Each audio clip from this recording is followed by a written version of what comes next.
maisons s'unissent à d'autres doigts pour ramasser les nuages du ciel et les presser sur une terre brisée d'oubli, enceinte d'un grain millénaire, parcheminée de routes lointaines, pour que pousse le blé rouge que nos ancêtres avaient promis.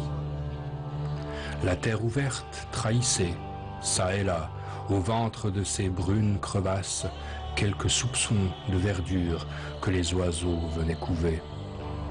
Un goût de résine envahit les mémoires et les lèvres frissonnent au désir d'embrasser. Au pied de cette auresse, un arbre millénaire veille sur une terre grasse, à peine remuée. Elle repose sur une brume de parfums de femme qui, doucement, se décompose au pied de l'olivier ou du palmier, selon la région. Femmes qui, jeunes filles, avaient accroché à ces branches leur première avagos, ceinture de leur jeunesse. L'arbre scintillait de résine renouvelée et guidait leurs pieds nus et blancs sur un chemin tracé par leur légende. Au grenier de notre Numide, nos princes le bâtissèrent.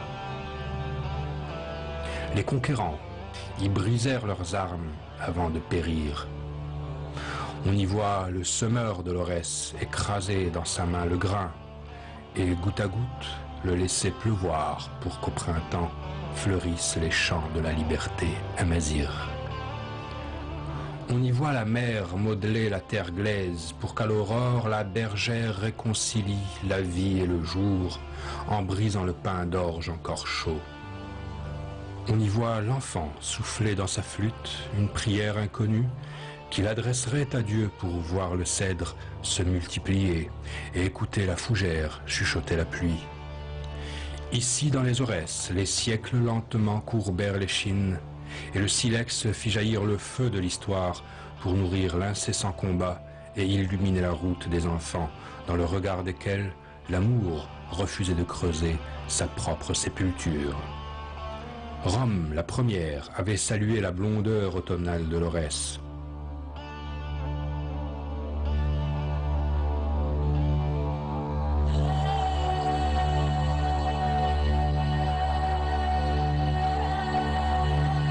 Rome subjugua la Numidie et autres lieux d'épopée, mais elle légua ici, dans les Aurès, comme partout en Algérie, et comme un ultime pardon, Tamougadi, Lambésis, Zana l'Antique.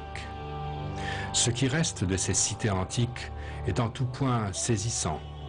Pourtant, comme à Timgad, la Pompéi numide, un site qui, sous d'autres cieux, drainerait les touristes par quarts entiers, le visiteur s'y sentirait presque seul. Il arpenterait aussi longtemps qu'il lui plairait le Cardo et le Decumanus, sans jamais être dérangé. Il jouirait du spectacle tout seul. Il aurait l'impression d'être un visiteur privilégié. Il pourrait, sans craindre le fracas des bus et des autos, étonné d'une paix si peu habituelle, rêver qu'il est le contemporain de Marc Aurèle ou familier du grand Saint-Augustin. Sauf que l'arc écrasant de superbe que l'on peut contempler de nos jours est celui de Trajan, qui ne connaît pour vis-à-vis que les majestueux sommets des Aurès.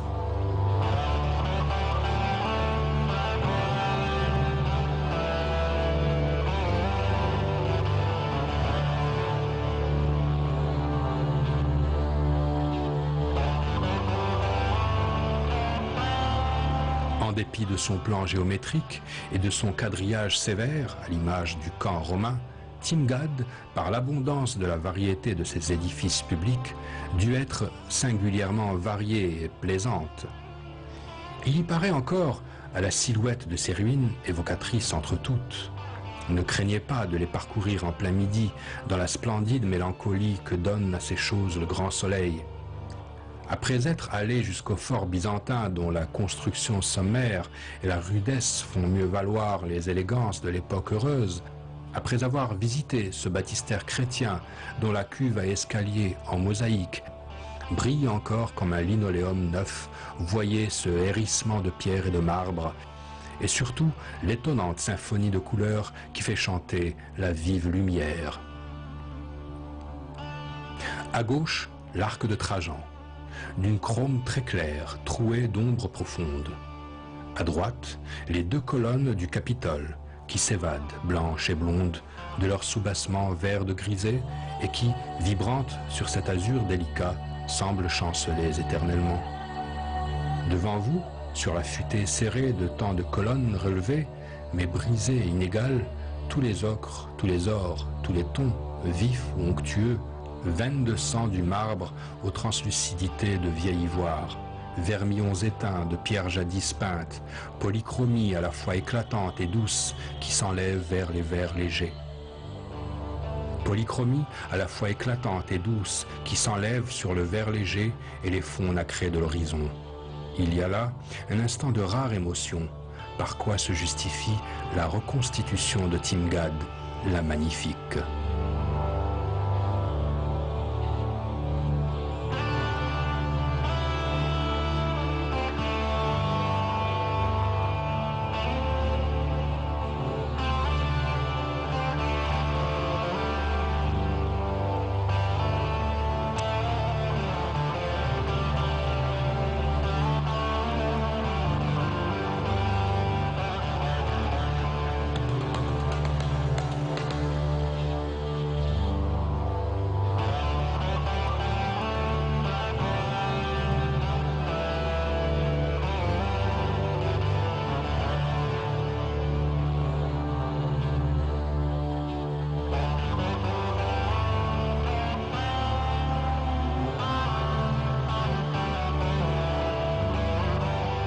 Le musée, situé au cœur du bourg de Taizoult, dans une ancienne bâtisse, le musée riche d'une exceptionnelle collection nous invite à découvrir le site de l'antique Lambésis.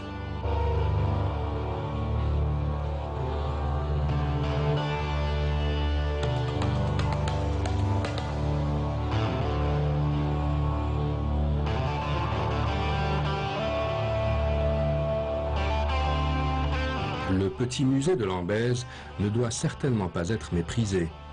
Il contient quelques objets importants qui sont comme protégés par les exceptionnelles collections lapidaires rassemblées à l'extérieur sur l'espace découvert qui l'entoure. Ces épigraphes, et en particulier certaines listes de légionnaires ou de cantonnements militaires, sont essentielles pour la connaissance que nous avons de l'armée romaine d'Afrique au IIIe siècle.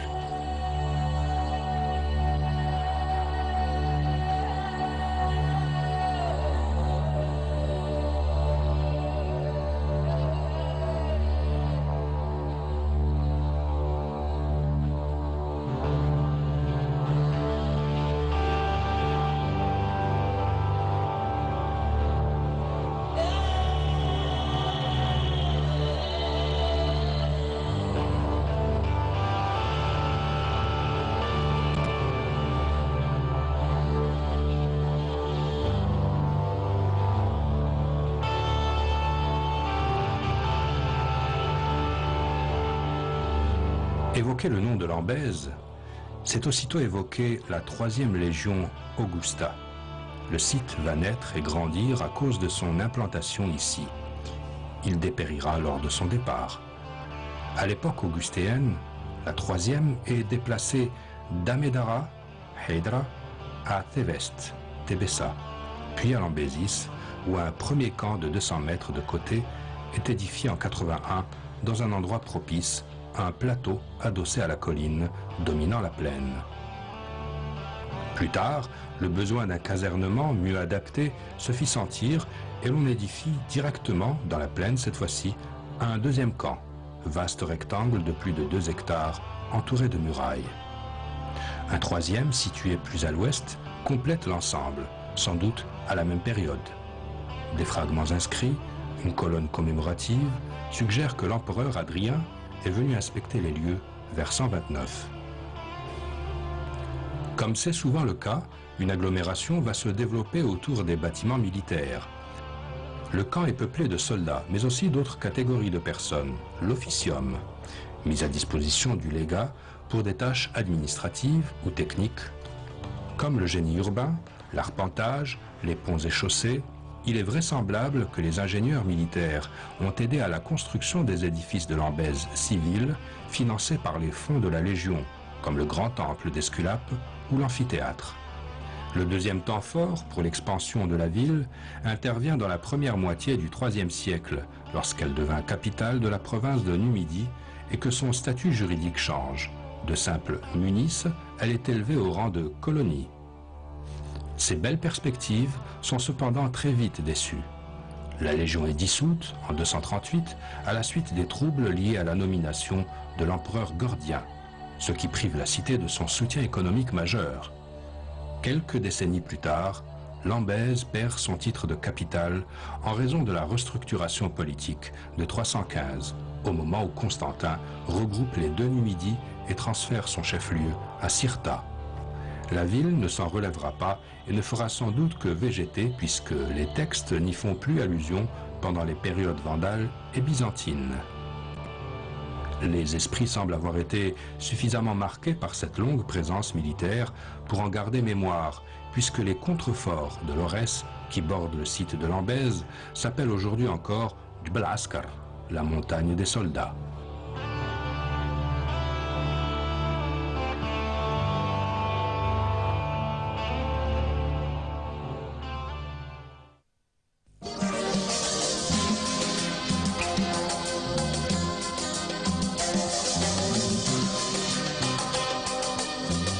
Les Aurès, pays chaoui, peuplés par de nombreuses tribus berbères, les Aurès ont une histoire controversée.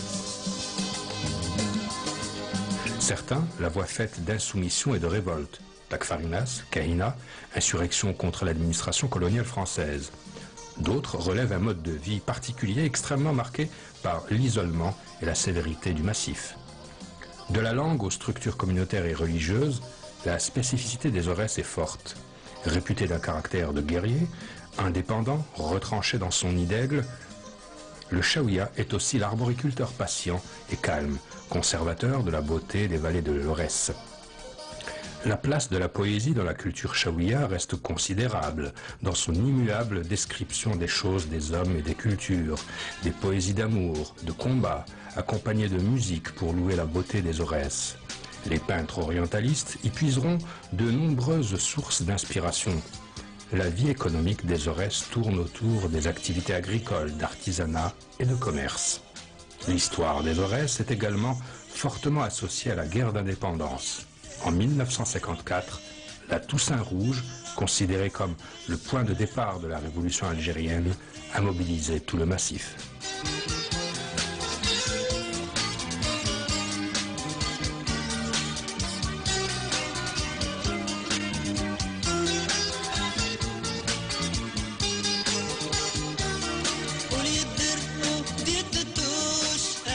C'est à cet endroit précis, à l'entrée des gorges Tiranimine, qu'a eu lieu la première opération du 1er novembre 1954.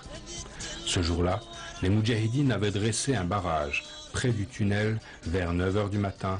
Ils ont intercepté l'autocar de Mchounesh. Cette opération s'est soldée par la mort du caïd de Mchounesh et d'un jeune instituteur français de Tifelfel.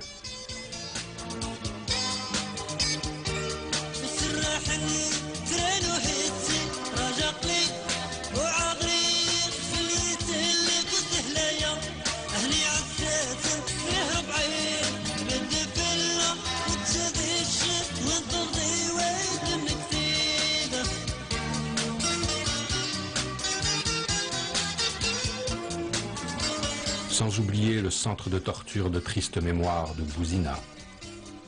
Petit monde fermé à l'intérieur du bastion de l'Aurès, irrigué par de belles sources. Ce village est classé patrimoine national depuis 1928, ainsi que les Deshra Tegoust al-Bayda et Tegoust al-Hamra.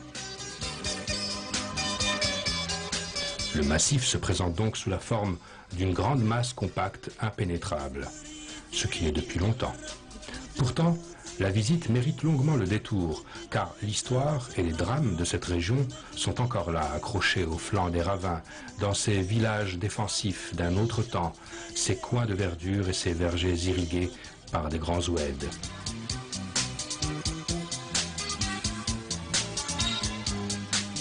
Mna, le plus beau d'entre eux, et qui est la patrie de la poétesse Anna Grecki, cité des vergers, est bâti à 920 mètres d'altitude sur un site admirable, un mamelon au confluent de l'Oued Bouzina et l'Oued Abdi. Tous les villages de l'Aurès sont des amphithéâtres, mais aucun ne se dresse sur un socle comparable à celui de Menaa, si parfaitement conique que l'on dirait fait de main d'homme. Menaa est un paradis dans un cercle d'enfer.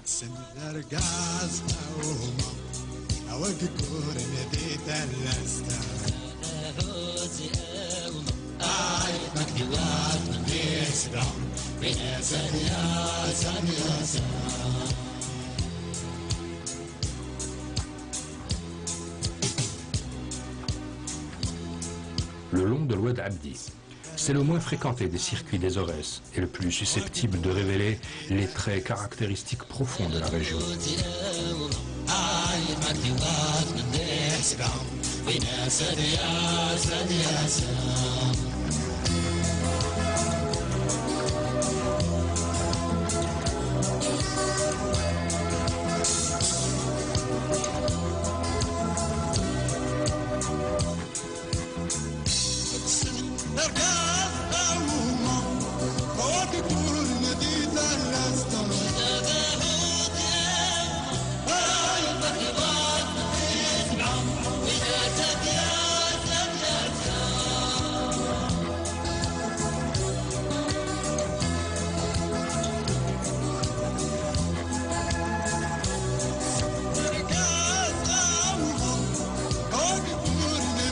Fruit d'une symbiose ancestrale entre un site aux caprices nombreux et une profonde identité culturelle, le mode d'habiter dans les Deshra aurassiennes est un des derniers témoignages encore vécus d'une organisation spatiale ancestrale.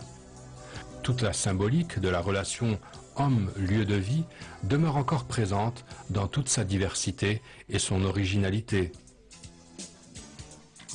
L'habitat est un des lieux particulièrement intéressants de cette évolution.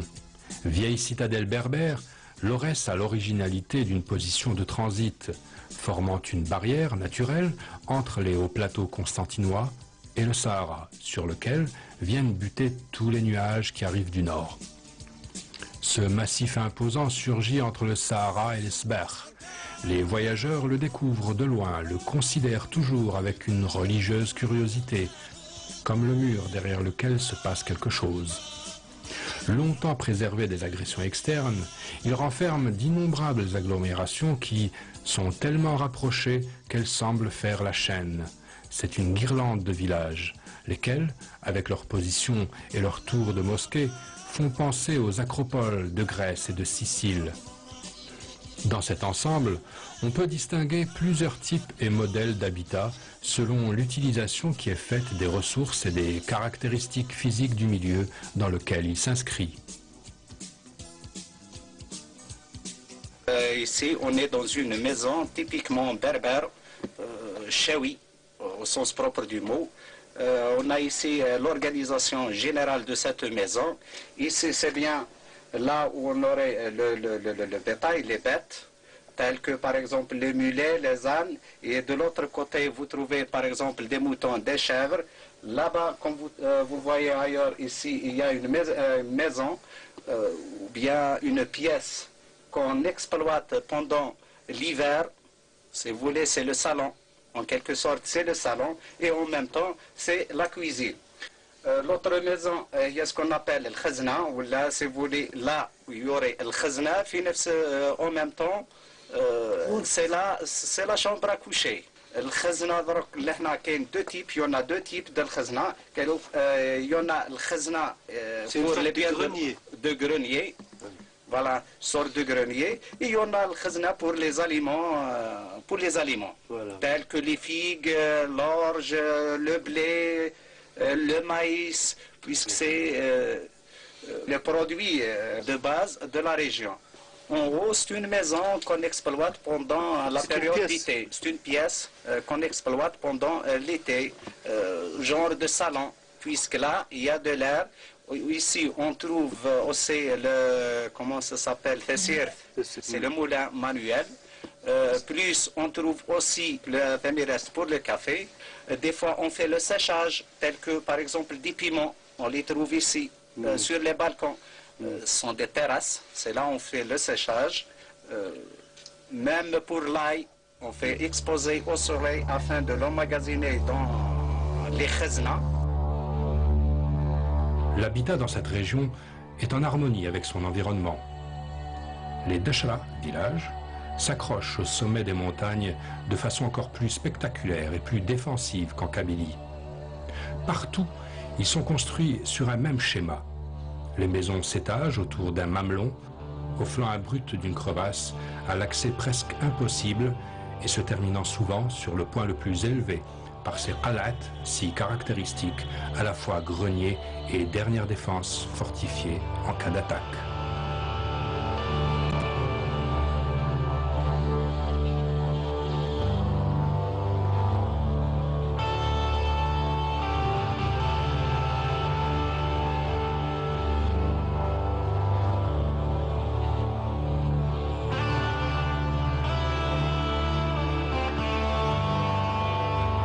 Petite oasis dans un beau cirque admirable, l'aspect de la vallée de Oued Abdi change complètement. Plus de verdure, rien que des montagnes arides et nues. L'œil découvre avec un délice et une vive satisfaction, au fond d'une vallée, un bouquet vert dans ce paysage désolé. C'est l'oasis d'Amentan. Amentan, par son originalité, par sa situation heureuse au milieu de la palmeraie, laisse graver en nous un souvenir inoubliable.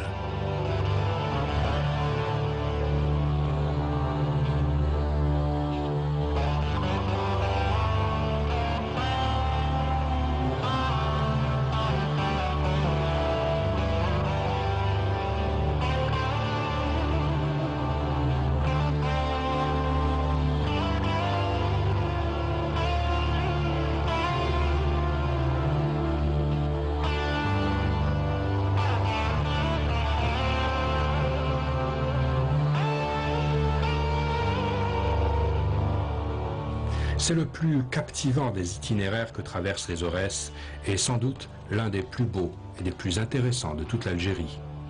Toute l'histoire de la région est là, figée au flanc des canyons, au creux du lit de l'Oued Labiod, dominé par le plus haut des sommets de l'Algérie. Les érosions millénaires ont creusé dans l'Aurès des entailles étroites et profondes. Ravins abrupts, véritables canyons particulièrement saisissants dans les gorges de Tiranimine, de Mchounesh, de Menaa, dont les hautes falaises de calcaire sénonien surplombent souvent, comme à Roufi, de merveilleuses oasis.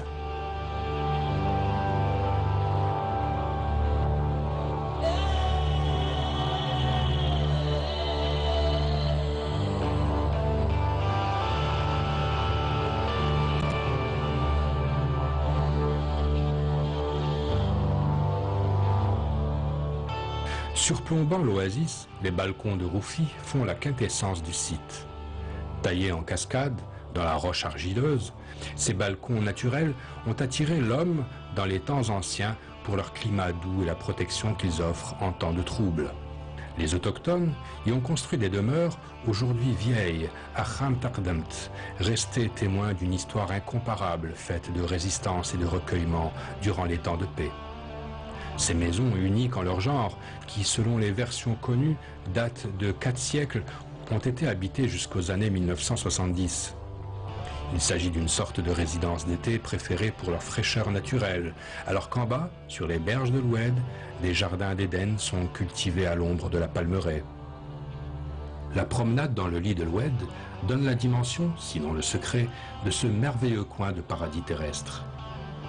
Des jardins, des vergers, figuiers, grenadiers, noyers et abricotiers, alimentés par un système d'irrigation qui puise systématiquement son eau en amont dans l'Oued, offre un spectacle opposé à celui qui prévaut sur les hauteurs, en surface en quelque sorte. Et de fait, descendre dans le lit de l'Oued, c'est comme une plongée dans un autre monde fait de fraîcheur, où il fait bon vivre. Là, l'homme a su dompter la nature, la rivière en furie, pour la transformer en mer nourricière. On peut suivre à pied le fond du canyon sur les pas des anciens pour aboutir plus au sud. Le spectacle est grandiose. Mais la falaise pointe à 200 mètres au-dessus, formée de calcaire d'une belle couleur dans l'ocre. Des oasis confirment la proximité du Sahara.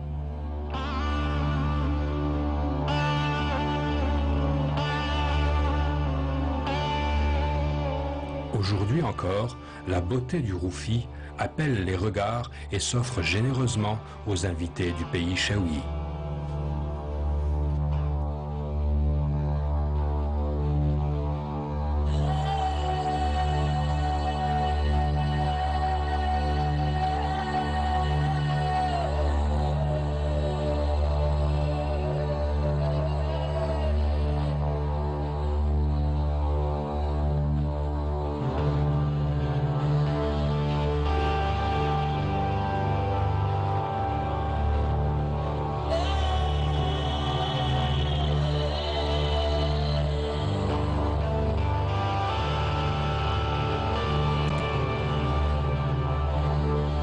Ce pays, les Aurès, à qui manifestement rien ne manque, mais qui a encore besoin de tout.